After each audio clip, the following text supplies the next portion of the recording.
So, John Kasich, you're the New Hampshire veteran. How much of a threat, if at all, is Nikki Haley to Donald Trump in New Hampshire? Or does he really have the nomination nailed, barring some self-forced error? Yeah, or some health issue or whatever. I mean, this was a tough night for Nikki Haley. The momentum that she was hoping to get out of Iowa has been dashed. She goes to New Hampshire, and I was talking to some folks in New Hampshire today, and her support is sort of plateaued. She doesn't seem, the trajectory has sort of stopped up there even before Iowa.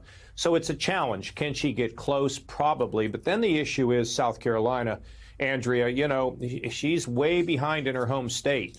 Marco Rubio ran against Trump in the primary. He dusted him, and that was the end of Rubio. He came to Ohio, and I beat Trump by double digits here in Ohio, so I kept going.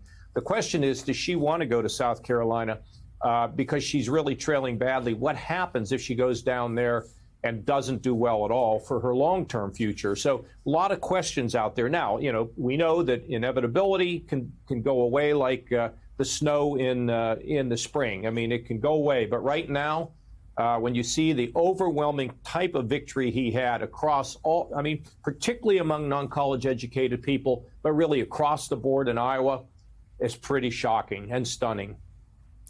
And do you see, you know, there are sort of smoke signals that the no labels people, and I know you know people in that world, might be thinking about reaching out to Nikki Haley? Could she even drop out before South Carolina to avoid a humiliating defeat in her home state? She's not going to, I don't see that happening with no labels. And, you know, the Democrats are very worried about no labels.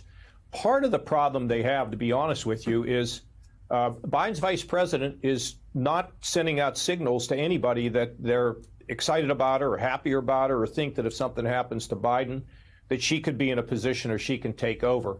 She needs to elevate her game quickly, or the Democrats have to look around, because much of their focus, Andrea, much of their focus is on what do we do about no labels? They've got problems with their own ticket. And you know what David Axelrod has had to say about Joe Biden and his age. I mean, however, at the end of it, come this another few months, what does the economy look like? And it is going to be one of the ugliest presidential campaigns in American history.